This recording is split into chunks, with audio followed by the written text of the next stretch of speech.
अध्याय 7 पहचान का सबूत। क्या यीशु वास्तव में इस बात से आश्वस्त थे कि वह भगवान के पुत्र हैं? जॉन ग्लस में उन लोगों के मन में झांकने की अद्भुत क्षमता है जिनसे वह कभी नहीं मिले। संघीय जांच ब्यूरो के लिए मूल मनोवैज्ञानिक प्रोफाइलर के रूप में डगलस अपराध स्थल पर जानकारी इकट्ठा करते थे और फिर अपनी अंतर्दृष्टियों का उपयोग करके उस व्यक्ति की व्यक्तित्व में झांकते थे जो अभी भी पकड़ से बाहर था। उदाहरण के लिए, डगलस ने भविष्यवाणी की थी कि ट्रेल साइड किलर, एक सीरियल हत्यारा जो 1969 से 1981 के बीच सैन फ्रांसिस्को के पास वुडेड क्षेत्रों में शिकार करता था, वह कोई ऐसा व्यक्ति होगा जिसे बोलने में कठिनाई होती थी, साथ ही जानवरों के प्रति क्रूरता, बिस्तर गीला करने और आगजनी की प्रवृत्तियां भी थीं। बिल्कुल, मामले में अंततः गिरफ्तार और दोषी ठहराया गया व्यक्ति उन विवरणों में पूरी तरह से फिट बैठता था। मनोविज्ञान में डॉक्टरेट, असूस के रूप में वर्षों का अनुभव और मानव व्यवहार को समझने की स्वाभाविक प्रतिभा के साथ डगलस अपनी प्रोफाइलिंग क्षमता के लिए प्रसिद्ध हो गए हैं। उन्होंने इस विषय पर कई बेस्ट सेलर सह-लेखित किए हैं और जब जोडी फोस्टर ने साइलेंस ऑफ द लैम्ब्स में अपने प्रदर्शन के लिए ऑस्कर जीता तो उन्होंने सार्वजनिक रूप से डगलस का धन्यवाद किया, जो उनके पात्र के FBI एंटर के असली जीवन के व्यक्ति थे। डगलस उन व्यक्तियों के सोचने की प्रक्रिया को कैसे समझ पाते हैं जिनसे उन्होंने कभी बात भी नहीं की। व्यवहार व्यक्तित्व को दर्शाता है, डगलस ने बायोग्राफी मैगजीन को समझाया। दूसरे शब्दों में, डगलस अपराध स्थल पर छोड़े गए सबूतों का बारीकी से अध्ययन करते हैं और जहां संभव हो पीड़ितों से साक्षात्कार करते हैं ताकि यह पता लगा सकें कि अपराधी ने वास्तव में क्या कहा और किया। इन सुरागों से व्यक्ति के व्यवहार के पीछे छोड़े गए उत्पादों से वह उस व्यक्ति की मनोवैज्ञानिक संरचना का अनुमान लगाता है। अब यीशु की बात करते हैं। बिना उनसे बातचीत किए हम उनके मन में कैसे झांक सकते हैं ताकि यह जान सकें कि उनकी प्रेरणाएं, इरादे और आत्मसमझ क्या थे? हम कैसे जान सकते हैं कि उन्होंने खुद को कौन समझा और उन्होंने अपनी मिशन को क्या समझा? उनके व्यवहार को देखकर डगलस कहेंगे, अगर हम यह जानना चाहते हैं कि क्या यीशु ने खुद को मसीहा या भगवान का पुत्र समझा या केवल एक रब्बी या नबी माना, तो हमें देखना होगा कि उन्होंने क्या किया, क्या कहा और दूसरों के साथ उनका संबंध कैसे था।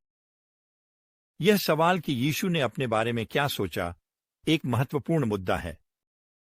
कुछ प्रोफेसर मानते हैं कि यीशु की दिव्यता का मिथक यीशु परंपरा पर उसके निधन के कई सालों बाद अत्यधिक उत्साही समर्थकों द्वारा लगाया गया था। इन प्रोफेसरों का मानना है कि असली यीशु, अगर उन्हें पता चलता कि लोग उनकी पूजा कर रहे हैं, तो वह अपनी कब्र में उलट जाएंगे। अगर आप किंवदंतियों को हटा दें और उनके बारे में सबसे शुरुआती सामग्री पर वापस जाएं, तो कहते हैं कि आप पाएंगे कि उन्होंने कभी भी कुछ और बनने की आकांक्षा नहीं की, सिवाय एक भ्रमणशील शिक्षक और कभी-कभी उग्र भाषण देने वाले के। लेकिन क्या इतिहास के सबूत उनके पक्ष में हैं? जानने के लिए मैं लेक्सिंगटन, केंट की गया और फिर एक श्रृंखला के खूबसूरत घोड़े के फार्मों के पास से होकर मुड़ती हुई सड़कों पर चला ताकि उस विद्वान को ढूंढ सकूं जिसकी प्रशंसित किताब यीशु की क्रिस्टोलॉजी इसी विषय का सामना करती है। छठा इंटरव्यू, बेन विथरिंगटन, थ्राई, PhD। विलमोर, केंटकी में बहुत कुछ नहीं है सिवाय स्बरी थियोलॉजिकल सेमिनरी के, जहां मैंने एक उपनिवेशीय शैली की इमारत की चौथी मंजिल पर बेन विथरिंगटन का कार्यालय पाया। एक दक्षिणी सज्जन की उदार मेहमान नवाजी के साथ उत्तरी कैरोलिना के निवासी ने मुझे एक आरामदायक कुर्सी और कुछ कॉफी पेश की। जब हम इस पर चर्चा करने के लिए बैठे कि नाजरेथ का यीशु अपने बारे में क्या सोचता था। यह विषय विथरिंगटन के लिए परिचित क्षेत्र है, जिनकी किताबों में यीशु की Christology, Yeshu the sage, Christ के कई चेहरे, यीशु की खोज, यीशु, पौलुस और दुनिया का अंत, बाइबल को पढ़ना और समझना, नए नियम का इतिहास और मार्क, जॉन और बाइबल पर टिप्पणियां शामिल हैं। कार्य रोम। उनके लेख विशेषीकृत शब्दकोशों और शैक्षणिक जर्नलों में प्रकाशित हुए हैं। गॉर्डन कॉनवेल थियोलॉजिकल सेमिनरी से मास्टर ऑफ डिविनिटी की डिग्री, समा कम लाउडे, और इंग्लैंड के डरहम विश्वविद्यालय से नए नियम में ध्यान केंद्रित करते हुए थियोलॉजी में डॉक्टरेट की पढ़ाई की। विथरिंगटन ने असबरी, एशलैंड थियोलॉजिकल सेमिनरी, ड्यूक विश्वविद्यालय के डिविनिटी स्कूल और गॉर्डन कॉनवेल में पढ़ाया है। उनकी सदस्यताओं में नए नियम के अध्ययन के लिए समाज, बाइबल साहित्य का समाज और बाइबल अनुसंधान संस्थान शामिल हैं। स्पष्ट और जानबूझकर बोलते हुए, अपने शब्दों को ध्यान से तौलते हुए, विथरिंगटन निश्चित रूप से एक विद्वान की तरह लग रहे थे। फिर भी उनकी आवाज में उनके विषय के प्रति एक स्पष्ट आकर्षण, यहां तक कि श्रद्धा की एक अदृश्य लहर थी। यह दृष्टिकोण और भी उभरा जब उन्होंने मुझे एक हाईटेक स्टूडियो का दौरा कराया, जहां वह यीशु की छवियों को उन गानों साथ मिला रहे थे जिनके बोल उनकी दया, बलिदान, मानवता और उनके जीवन और मंत्रालय की महिमा को उजागर करते हैं।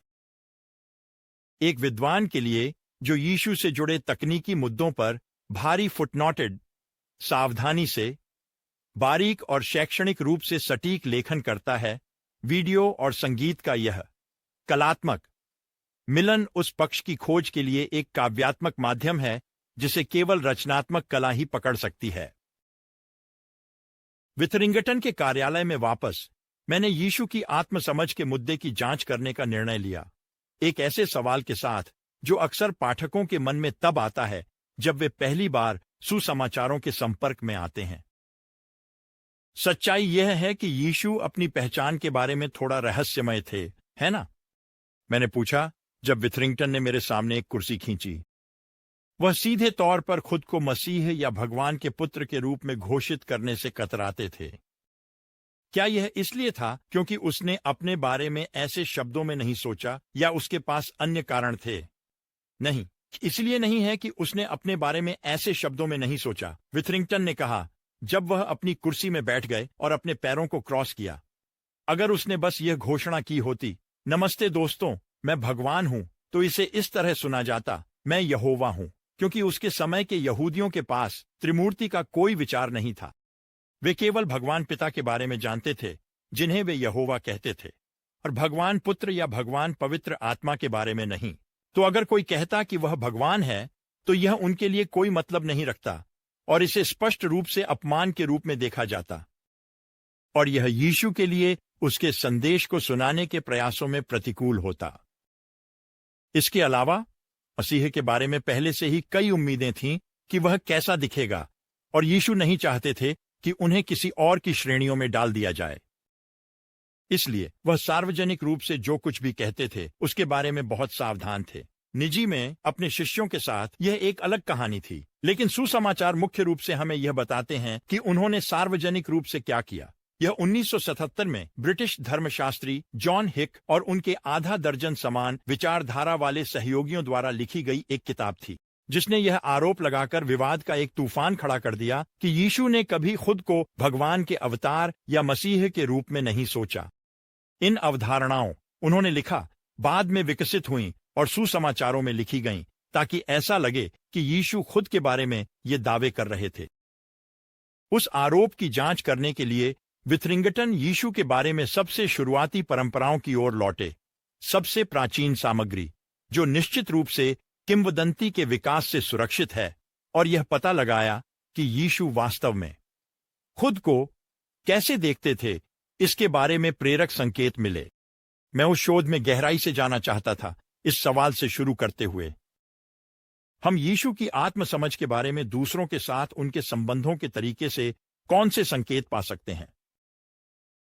विथरिंगटन ने एक पल सोचा, फिर जवाब दिया, अपने शिष्यों के साथ उसके रिश्ते को देखो। यीशु के 12 शिष्य हैं, फिर भी ध्यान दें कि वह 12 में से एक नहीं है। हालांकि यह एक ऐसा विवरण लग सकता है जिसमें कोई अंतर नहीं है, विथरिंगटन ने कहा कि यह काफी महत्वपूर्ण है। अगर 12 एक नवीनीकृत इजराइल का प्रतिनिधित्व करते हैं, यीशु कहां फिट होते हैं? उसने पूछा। वह केवल इज़राइल का हिस्सा नहीं है, न ही केवल उद्धारित समूह का हिस्सा है। वह समूह बना रहा है, ठीक वैसे ही जैसे पुराने नियम में भगवान ने अपने लोगों को बनाया और इज़राइल के 12 जनजातियों की स्थापना की।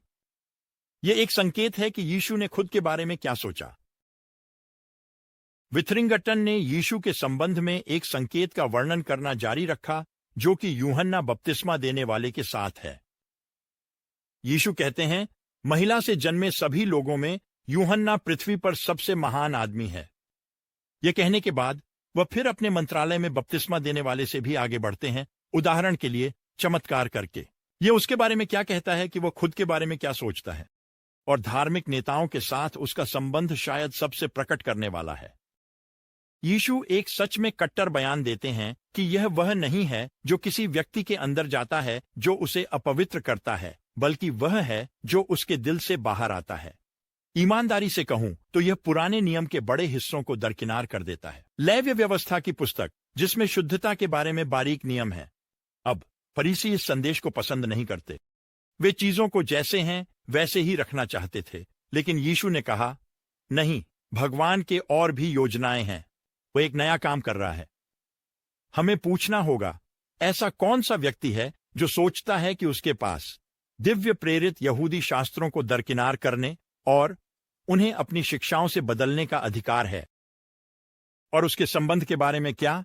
अगर हम इसे ऐसा कह सकते हैं तो रोमन अधिकारियों के साथ। हमें पूछना होगा कि उन्होंने उसे क्यों क्रूस पर चढ़ाया। अगर वह केवल एक निर्दोष ज्ञानी होता जो अच्छे छोटे उपदेश दे रहा होता, तो वह क्रूस पर कैसे चढ़ा, खासकर पासोवर के मौसम में, जब कोई भी यहूदी नहीं चाहता कि किसी यहूदी को फांसी दी जाए। इससे कोई कारण तो होना ही था कि उसके सिर के ऊपर लिखा था, यह यहूदियों का राजा है। विथरिंगटन ने उस अंतिम टिप्पणी को हवा में लटकने दिया, फिर खुद ही स्पष्टीकरण दिया। उसने कहा, या तो यीशु ने वह मौखिक दावा किया था या किसी ने स्पष्ट रूप से सोचा कि उसने ऐसा किया।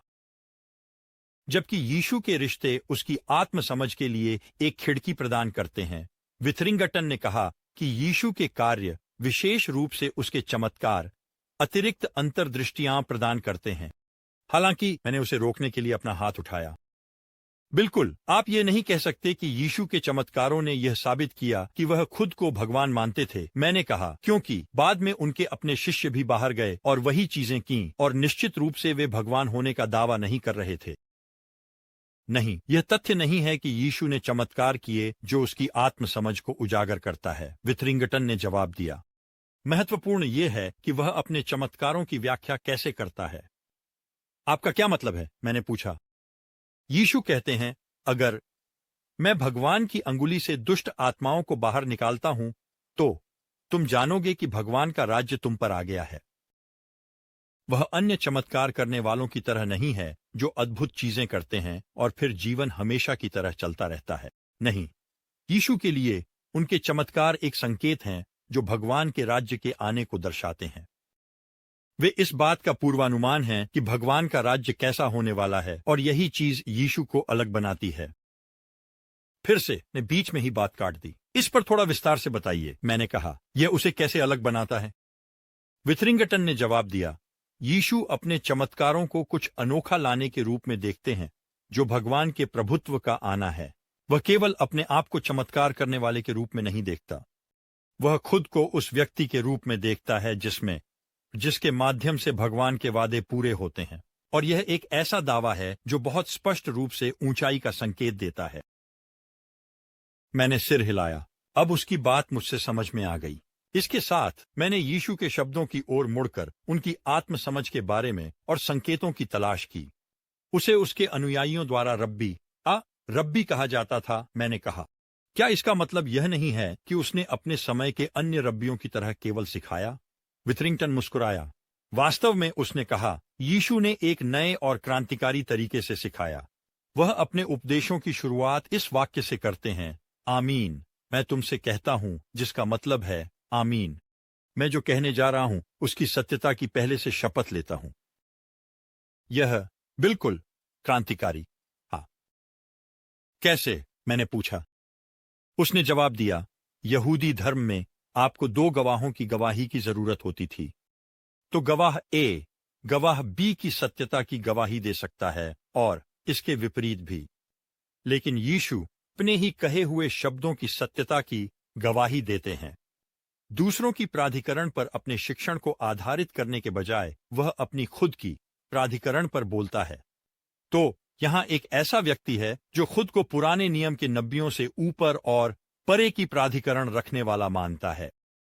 उसे विश्वास था कि उसके पास केवल दिव्य प्रेरणा नहीं है, जैसे कि राजा दाऊद के पास थी, बल्कि दिव्य शक्ति भी है।